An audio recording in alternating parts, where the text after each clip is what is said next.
참 좋으신 주님의 은총과 평화가 그리고 그의 자비가 저와 여러분의 삶 가운데 늘 함께하기를 주의 이름으로 간절히 소망합니다.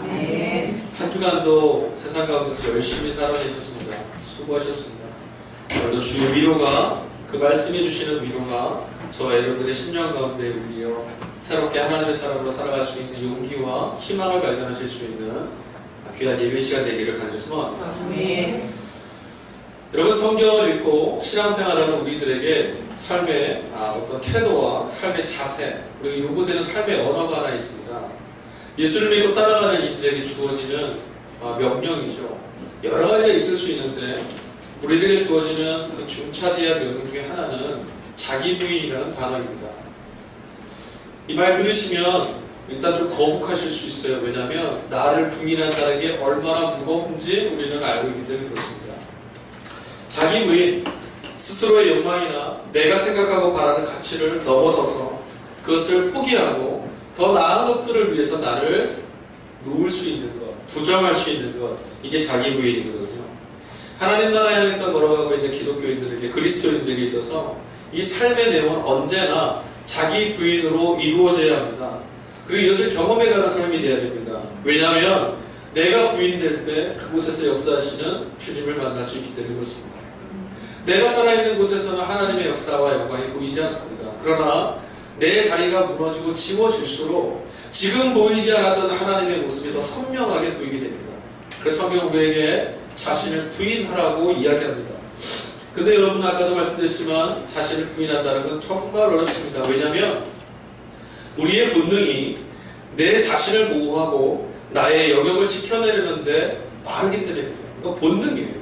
내 자신을 지켜내고 나를 위하는 것 누구나 가지고 있는 본성입니다.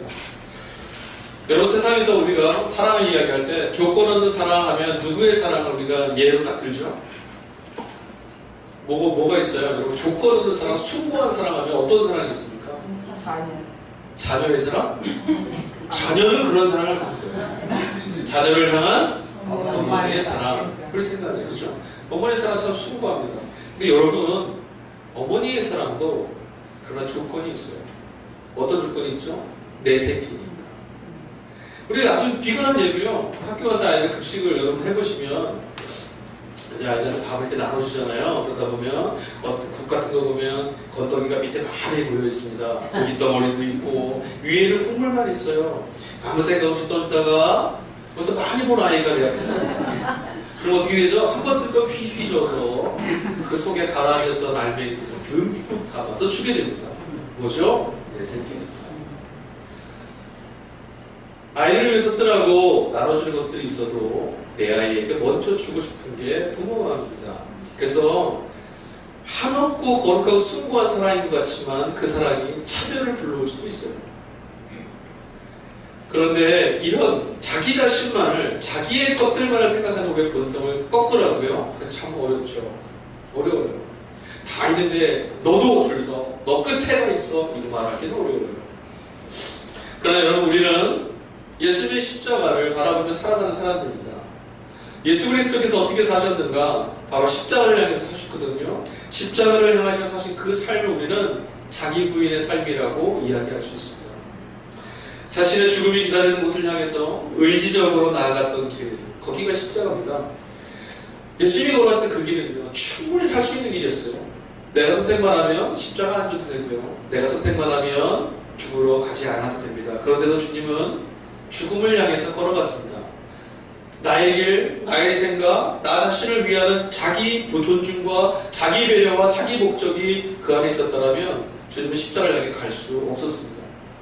그러나 오늘 내 자리가 넘어져고 내 자리가 죽어져야 신음하고 있는 이들이, 고통받고 있는 이들이, 절망하고 있는 이들이 살 수 있기에 나를 무너뜨리고 하나님이 원하시는 길을 향해 걸어갔습니다. 그 주님의 길을 우리는 자기 부인의 길, 십자가의 길이라고 말합니다. 자신을 낮추시고 스스로 고난을 받으시면서 나를 부인했던 그 길, 하나님의 뜻을 이루고자 걸어갔던 예수님의 그 뒷모습을 바라보면서 우리는 십자가 위에 영광이 있다라고 말합니다. 그리고 우리가 십자가를 통해서 죄와 사망으로부터 구원받았음을 또한 감사하게 됩니다. 그런데 문제가 있습니다. 예수님께서 걸어가신 십자가는 분명 영광스럽습니다. 왜냐하면 고난 뒤에 하나님이 그를 부활시키시는 하나님만이 하실 수 있는 일이 그 십자가 위에 걸렸거든요. 예수님께서 짊어지신 십자가에 구원과 생명이 맺혀져 있음을 우리는 환호하고 있고 그것을 감사하고 있고 그것을 찬양하고 있습니다.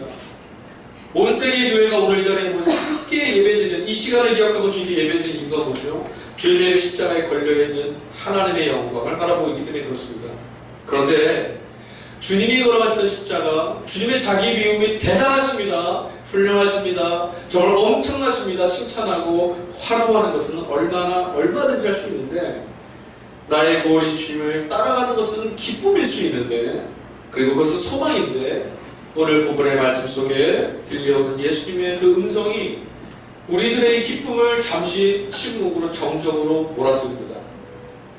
주님이 뭐라고 말씀하셨습니까? 오늘 같이 읽은 말씀 보면 23절에 나를 따라오거든 누구든지 나를 따라오거든 자기를 부인하고 날마다 제 십자가를 짊어지고 따라와라 말씀하셨어요.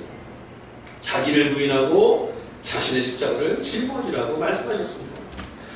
주님의 십자가에 환호하고 바라보고 감사하고자 했던 우리인데 그냥 구경하러 간 것처럼 아무 생각 없이 그곳에 와서 대단하십니다 칭찬해드리고 싶었는데 갑작스레 예수님이 우리에게 명령하십니다. 너도 너를 부인하고 이 십자가를 짊어지고 따라와. 여러분 대체 자기 부인이라는 말이 무엇일까요? 그리고 제 십자가를 짊어지라는 주님의 말씀은 무엇을 담고 있는 말일까? 여러분 생각해 보셨습니까? 어쩌면 오늘 교회에 나오시기 전에 한 주간 살면서 여러분이 짊어지고 있는 어려움과 고통과 그 환난의 자리에서 여러분이 이렇게 다시 되뇌실 수도 있어요. 이게 내 십자가니까 짊어져야지. 이게 나를 부인하는 거야. 말씀하시면서 걸어오신 분이 있을 거예요.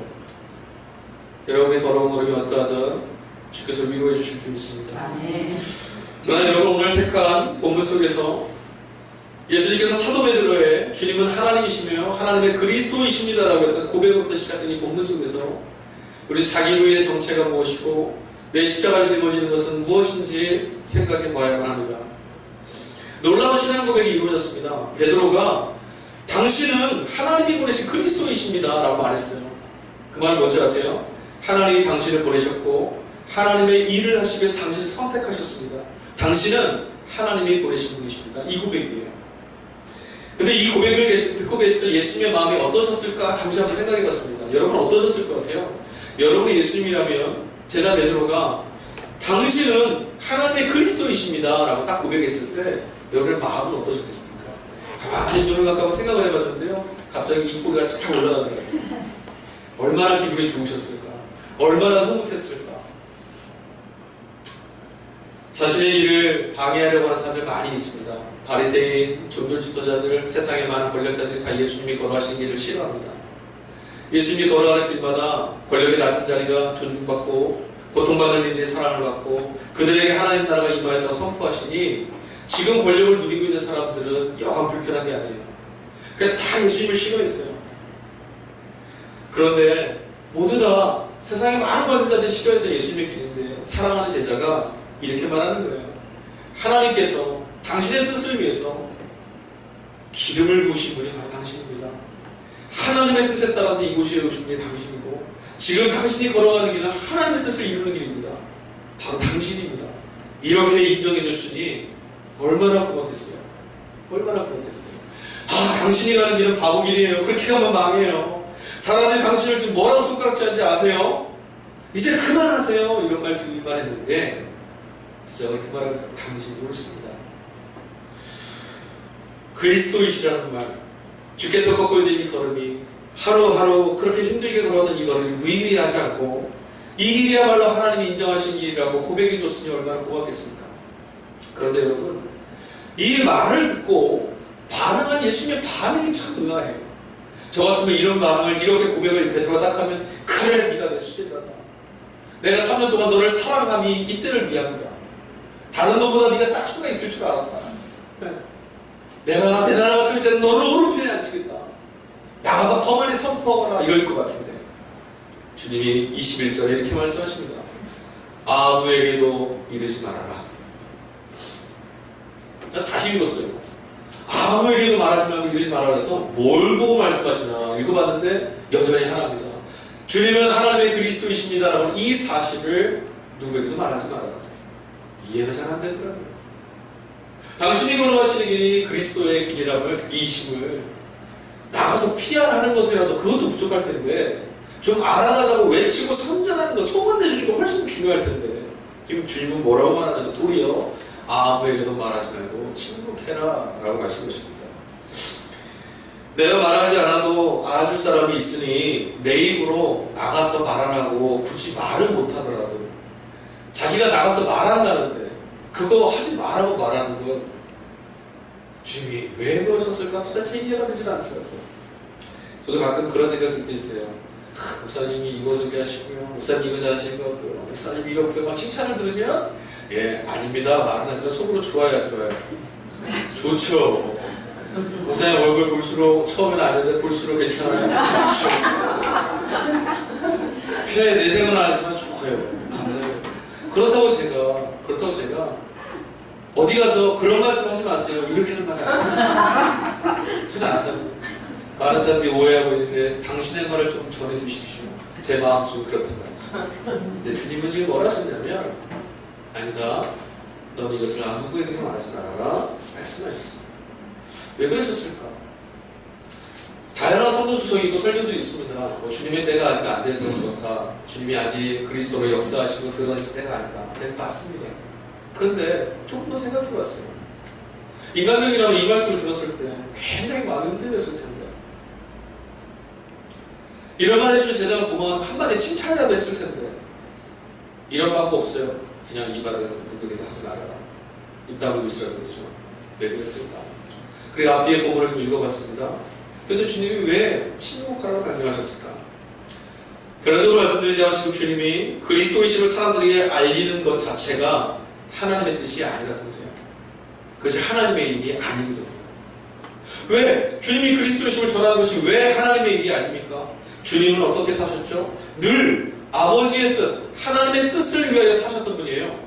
주님이 30년의 삶을 정리하고 3년의 공생애를 시작하실 때도 자신의 일상을 뒤로하고 뛰쳐나오신 이유는 뭐였습니까? 하나님의 일을 이루시려고. 주님은 언제나 이 땅에 오셨을 때도 마찬가지고 사시는 것도 그랬고 사람들을 만나는 것도 그랬고 죽임당하신 것도 그랬고 부활하시고 승천하시는 모든 것들이 다 아버지의 뜻대로였어요. 아버지의 뜻대로. 그것밖에 없어요. 주님은 늘 내 자신의 뜻과 내 자신의 계획과 내 자신의 일들이 아니라 하나님의 뜻, 하나님의 일을 생각하며 사셨어요. 여러분 예수님의 걸음과 대조되는 사람들이 등장합니다. 오늘 우리가 읽은 이 누가복음 말씀하고 평행되는 본문이 마태복음에 나와요. 16장 말씀입니다. 마태는 16장에서요. 가이사라에 도착하기 전에 예수님과 대척대했던, 예수님과 반대했던, 예수님과 대항했던 사람들을 소개하는데 바리새인과 서기관들이라고 소개합니다. 종교 지도자들입니다. 근데 오늘 누가는 예수님께서 이 고백을 듣기 이전에 다른 사람 하나를 딱 써놓고 있어요. 7절 말씀 이후에 분봉왕 헤롯이라고 하는 이름 하나를 딱 거기다 새겨놨습니다. 마태하고 좀 다른 보도예요. 누가가 주목했던 이야기, 또 마태가 주목했던 이야기, 사람들은 다릅니다. 그러나 이들 사이에 공통점이 하나 있어요. 바리새인, 서기관, 종교지도자, 제사장들, 그리고 헤롯, 분봉왕이었던 헤롯, 이들의 공통점이 뭘까요? 아무리 찾아봐도 공통점이 없는 것 같아. 그런데 공통점이 있더라고요. 뭘까요? 이들은 모두 다 사람의 일을 추구하는 사람들이에요. 사람의 일이란 이런 겁니다. 내 자리를 세우고 내 자리가 인정받고 내 자리가 존중받는 것, 다른 사람들 위에 설 수 있는 것, 다른 사람들을 위에 군림할 수 있는 것, 그 일들이 바로 사람의 일입니다. 왜? 사람들이 추구하는 거라는 거예요. 헤롯은 정치적인 지위를 얻고자 로마에 빌붙어서 분봉하게 된 사람입니다. 정치적인 권력을 얻고자 로마에 아첨하는 사람입니다. 종교지도자는 지금 어떻습니까? 사람들 위에 군림하고자 하나님의 이름을 빌어 자신들의 배를 좀 채우고 있는 시대예요. 이들 모두 하나님의 이름은 관심이 없어요. 내 배를 어떻게 채우고 내 자리를 어떻게 높일까 여기에만 관심 갖고 있는 사람입니다. 성경은 이들이 사람의 일에 관심하는 사람이에요. 그래서 예수님은 마태복음서에 베드로가 이 고백을 했을 때 너의 이 고백은 네가 한 것이 아니라 너에게 하나님이 주신 것입니다. 이렇게 말합니다. 근데 베드로가 바로 뒤에 한번 실수하죠. 오늘도 똑같이 나오지만 이 고백을 한 이후에 예수께서 자신의 순환을 이야기했더니 하나님의 뜻을 따라 살면서 결국 십자가의 진리를 얘기했더니 베드로가 뭐라고 그래? 당신이 그렇게 하시면 안 되는데 주님을 막 야단쳐요. 내가 3년 동안 이 여기를 왜 쫓아다녔는데 당신 죽으러 가다니. 그러실 수 없습니다. 저항합니다. 근데 예수님이 뭐라 하시죠? 사단아 내 뒤로 물러가라. 네가 하나님의 일이 아닌 사람의 일을 생각하는구나 하셨거든요. 사람의 일이 뭐죠? 드러나는 일이에요. 남들보다 위에 서는 거예요. 칭찬받는 거, 영광 얻는 것입니다. 모든 사람의 부러움을 얻고자 하는 그것을 얻으려고 달려가는 일이 바로 사람의 일입니다. 그러나 여러분, 지난 3년간 예루살렘을 향해서 달렸던 주님의 길은 언제나 이런 사람들의 저항 가운데 있었어요. 하나님의 일이 아닌 사람의 일에 관심 갖는 사람들, 내 이익과 명예를 얻는 것들을 중요시하는 사람들 틈바움 위에 예수께서 지금 걷고 계십니다. 하나님의 일이 우선이라고. 누가복음 4장 18절 말씀 보면 예수께서 그리스도이심을 천명하시면서 당신을 부르신 하나님의 목적이 무엇인지를 선포하시는 대목이 나와요. 이렇게 말씀하십니다. 주의 성령이 내게 기름을 부으신 목적을 가난한 자에게 복음을 전하게 하시려고 내게 기름을 부으시고 나를 보내사 포로된 자에게 자유를, 눈먼 자에게 다시 보게 함을, 눌린 자에게 자유를, 주의 은혜를 선포케 하려 하시려고 나를 보내셨다. 그러니까 이게 뭐냐면 주님이 이 땅에 오신 이유가, 하나님이 주님을 이 땅에 보내신 이유가 바로 이것을 이루기 위한 거라는 거예요. 주님의 뜻, 하나님의 뜻은 이거예요. 고난당하는 자, 눌린 자, 앞을 볼 수 없는 자, 포로된 자들을 자유케 하는 하나님의 구원의 은혜의 복음을 전하게 하는 것. 이게 하나님의 뜻이라는 거죠. 오직 이 일을 위해서 주님은 살아오셨어요. 이 땅을 향해서 하나님의 뜻이 바로 여기에 있습니다. 오늘도 마찬가지입니다. 곳곳마다 눌려있는 이들이 있는 이 세상에 하나님의 뜻은 어디에 있습니까? 눌려있는 이들이 어깨를 펴고 하늘을 향해 일어설 수 있도록 하는 것. 곳곳마다 굶주려서 죽어가는 이들에게 하나님이 양식을 먹이고 일으켜 세우는 것. 병들어서 고통당하는 이들의 자리에 하나님의 손길을 통하여 치유받고 회복의 역사 가운데로 초대받게 하는 것. 그게 주님의 뜻이거든요. 주님은 늘 하나님이 맡기신 일, 즉 주님께 부어진 사명, 그리스도의 일들을 위해서 삶을 살아내셨어요. 그리고 그렇게 사셨지만 실제로 예수님께서 행하신 길은 아까도 말씀드렸지만 늘 하나님의 뜻과 하나님의 일에 관심하는 사람들보다는 사람의 일에만 마음을 두고 살아가는 사람들만 가득했었어요. 그리고 안타깝게도 그 일은 오늘 우리가 살아가는 이 시대도 마찬가지입니다. 오늘 이 시대에도 우리는 하나님의 뜻과 하나님의 일보다는 사람의 일과 사람의 뜻을 추구하며 살고 있습니다. 저와 여러분, 그리스도인이라 하는 저와 여러분들도 일주일이나 사람의 삶을 보면 우리가 추구하며 살아가는 일들은 상당 부분이 사람의 일들에 초점을 맞추고 살았습니다. 이것이 바로 죄의 지배력입니다. 죄가 지배하는 세상에서 누구도 벗어날 수 없음을 반증하는 거겠죠. 여러분, 여전히 오늘도 예수님이 예루살렘을 향해 가셨던 그때처럼 사람을 살려내는 하나님의 일보다는 사람의 일에 사람을 수단화시키고 사람을 도구화시키고 내 옆에 누가 죽어가든지 안 죽어가든지 전혀 상관없이 내 배를 채우는 일에만 관심 갖는 사람의 일에 동참하는 사람들이 훨씬 많습니다. 자기 부인은 뭡니까? 바로 이러한 사람의 일들, 내가 사람이니 사람의 일들을 추구하면 마땅할 텐데 사람의 일을 추구하는 자를 멈추고 하나님의 일을 추구하며 살라고 하는 것, 이게 바로 자기 부인이거든요. 자기 부인을 한다고 해서 열패감을 갖거나 무기력하거나 내 힘이 아무것도 없어서 나는 다 포기했습니다, 이런 의미를 말하는 게 아니에요. 자기 부인을 선택한 사람은 세상의 방식으로는 사람의 일을 추구하는 그 일대로는 우리가 구원받을 수도 없을 뿐더러 하나님의 나라 또한 경험할 수 없다는 것을 깨달은 사람들인 거예요. 사람의 추구하는 방식대로 사는 것으로는 우리 인간 안에 자유가 없고 우리의 삶에 영원한 기쁨도 영원한 평안도 없음을 깨달은 사람이 주님이 걸어가신 하나님의 뜻과 하나님의 일들을 추구하며 살게 되는 거죠. 자기 부인이요? 억지로 하는 것 아닙니다. 자기 부인이요 일부러 허벅지를 푹푹 찌르면서 참아내야지, 인내해야지, 이렇게 살아야지 금욕하는 것 아닙니다. 자기 부인은 내가 지금까지 쫓고 있던 사람의 길이 우리를 살릴 수 없다는 걸 인정한 사람들이 내 구원이 어디 있는지를 알고 그 구원을 향해서 걸음을 옮기는 거예요. 자기 부인은 하나님의 뜻이 더 소중하다는 걸 깨닫는 거예요. 내가 추구해서 지금 내면을 채워했던 것으로 나는 살 수 없고 하나님이 주시는 은총과 은혜 안에서만 내 영혼에 살 수 있음을 깨달은 사람이 살고자 하는 길이 바로 자기 부인입니다. 그러니까 오해 안 하셨으면 좋겠어요. 힘든 일 있으면 막 참아내야지, 인내. 아니 그건 자기 부인 아니에요. 참는 거예요. 참는 거예요. 우리의 눈에, 우리의 마음에 예수님이 보셨던 것처럼 하나님의 뜻과 하나님의 일이 선명하게 보이는 것, 그게 바로 자기 부인. 사람의 일은 너와 내가 무슨 상관이냐라고 질문합니다. 그래서 나를 배부르게 하는 사람의 일을 생각하라고 우리를 강요하고 요구합니다. 그렇지만 여러분, 나를 생각하고 나 중심으로 살아가는 사람의 일로는 우리는 배부를 수 없습니다. 지금 배부른 것 같지만 배고파집니다. 그러나 여러분, 내 배치하는 것 말고 하나님의 역사에 기대어서 하나님의 일을 우리가 관심 갖고 그 일을 바라보기 시작하면요, 지금 배고픈 것 같았지만 하나님이 채우시는 배부름을 경험하게 됩니다. 그게 성경을 믿고 따라가는 우리의 삶입니다. 세상은 이렇게 걸어가서는 굶을 수밖에 없다고, 이렇게 걸어가면 배고프다고 말하는데 아닙니다. 하나님의 일을 우리의 일로 채우면 배부를 수 있습니다. 성경이 그것을 증언합니다. 예수께서 살아가신 일이 어땠습니까?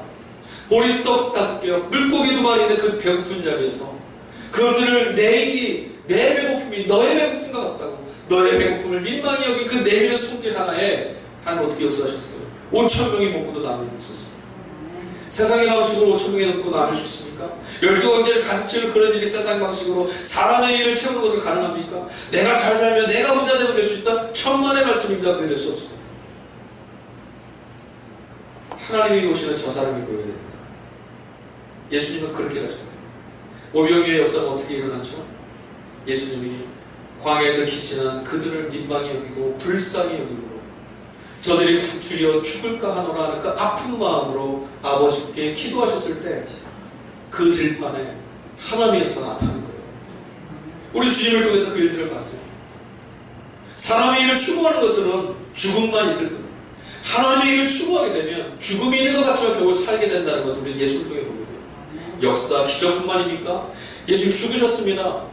하나님의 일을 추구하다가 죽으셨어요. 십자가에 죽으셨어요. 그 뒤에 뭐가 기다렸습니까? 정말 죽음이 끝이었습니까? 아니요. 부활의 영광이 그토록 있었습니다. 하나님의 일을 추구하면 삽니다. 하나님의 일을 추구하면 영원히 살 수 있는 거예요. 사람의 일을 추구해야만 살 수 있다고 말하는 세상의 소리에 귀를 닫고 멈추는 겁니다. 우리 주님이 사람의 일을 추구하며 사시지 않고 하나님의 일을 바라보면서 죽음을 향해 걸어가셨으니 그게 끝이 아니라 하나님의 그 끝에 살리는 역사, 배부름의 역사, 함께 살아나는 역사를 증거하셨으니 우리 그 길을 향해서 방향을 돌리는 사람이 된 겁니다. 주님은 말씀하십니다. 자기를 부인하고 자기 십자가를 지고 나를 따라와라. 이 말은 뭔 말입니까? 사람의 일을 추구하는 것들을 포기하고 하나님의 일들을 선택하며 살아라는 말씀입니다. 더 아픈 말씀이 있어요. 자기를 부인하고 자기 십자가를 짊어지면 여러분 쉽습니까? 어렵습니까? 우리 다 그렇게 생각합니다. 짐이라고 생각합니다. 내 것을 드려야 된다 생각하고 내 것을 희생해야 된다고 생각합니다. 그래서 우리는 우리의 마음속에는 십자가를 지시는 주님을 보기를 원하고 십자가를 넉넉히 감당하신 주님을 칭찬하는 일만 하기를 원합니다. 우리는 또 이 말씀도 알고 있습니다. 마태복음 11장 30절 말씀, 예수님께서 이렇게 말씀하십니다. 내 멍에는 쉽고 가벼웠다. 이해가 되십니까? 주님이 주신 멍에가 뭐예요? 십자가잖아요. 근데 주님이 뭐라 하셨어요? 내 멍에는 쉽고 가볍다. 주님이 거짓말 하신 걸까요? 어떻게 주님의 멍에가 가볍습니까? 주님은 제자들에게 기도를 가르쳐 주시면서 기도 말미에 이렇게 말씀하셨어요. 무엇을 먹을까? 무엇을 입을까? 고민하지 말고 내일의 염려는 내일에 맡겨두고 하나님의 나라와 그의 뜻을 위해서 기도해라. 그리하면 아버지께서 너에게 필요한 모든 걸 채워주실 것입니다. 여러분, 이 믿음이 우리 안에서 치열하게 싸웁니다. 사람의 일을 추구하는 것이 옳다라고 경험하는 세상을 살고 있어서 그래요. 당장 내가 먹고 살 일, 주님의 십자가 아름답습니다. 그 십자가가 옳습니다. 거기가 구원입니다. 그러나 지금 내가 먹고 살아야 될 사람의 일이 더 급합니다. 지금 내가 해결해야 될 사람의 일이 더 급합니다. 우리 마음에 그렇게 다가옵니다. 그래서 우리는 하나님의 나라와 하나님의 뜻은 이 다음에 구하려고 합니다. 주님은 그러시지 않았다는 거예요. 주님이 돌파해 나가신 삶의 길은 불꽃같이 살아냈던 33년의 삶은 언제나 하나님의 일을 위하여서였어요. 여러분, 우리에게 들려오는 음성이 뭡니까? 사람의 일을 추구하는 것은 잘 살게 되고 하나님의 일을 추구하면 바보처럼 살게 되고 손해보게 되고 망하게 된다. 우리 안에 그 음성이 있지 않습니까?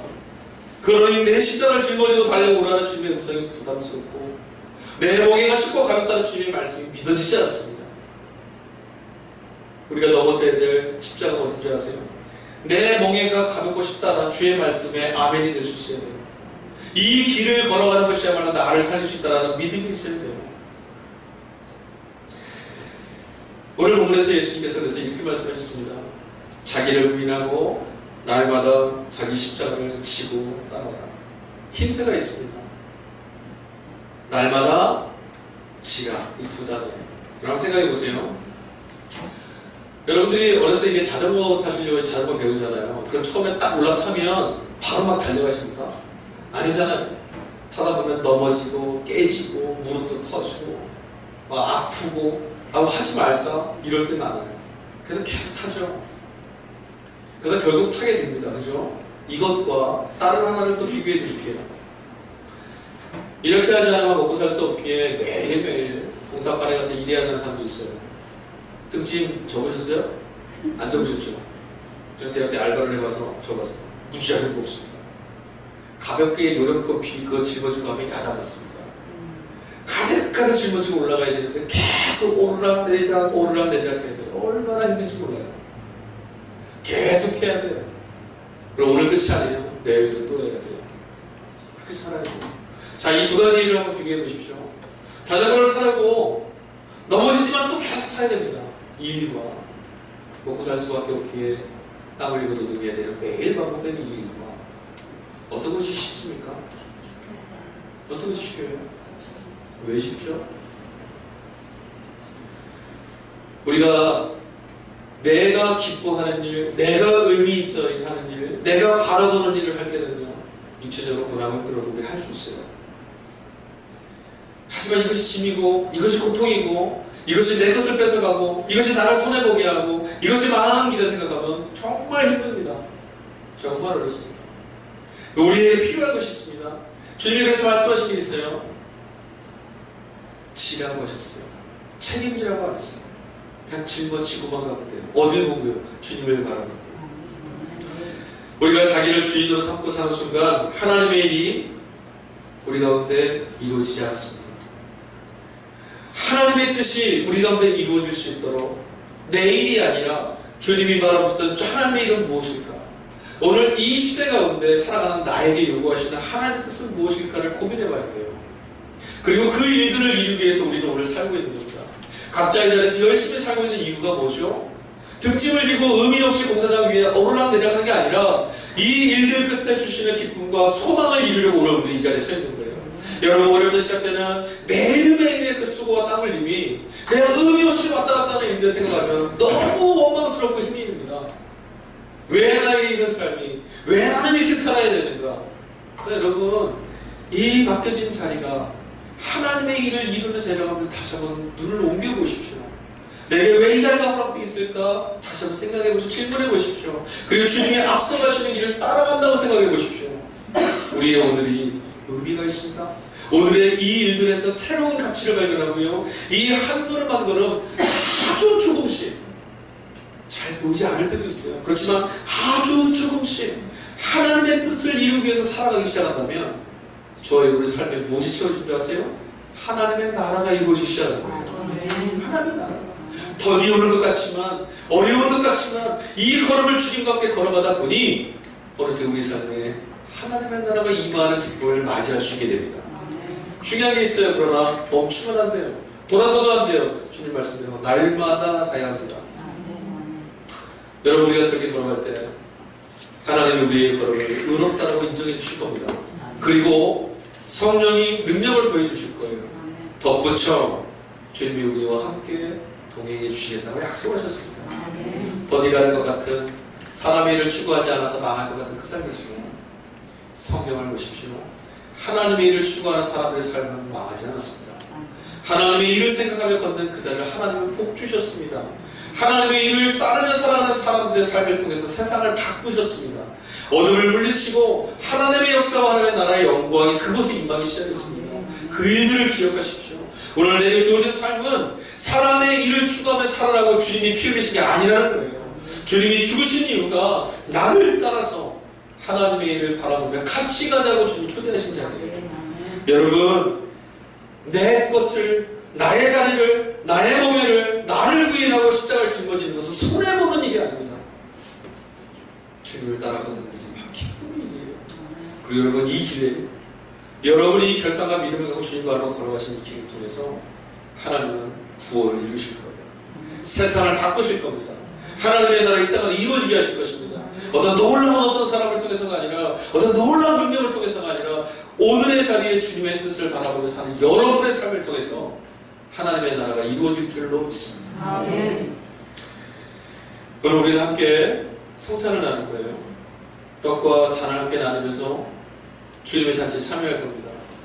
우리가 이 떡과 잔을 마시면서 우리가 기억해야 되겠습니다. 이제 사람의 일을 추구하였던 우리가 주님이 나와 한몸 되셨으니 주님이 이끌어가셨던 하나님의 일을 생각하고 바라보며 살겠습니다.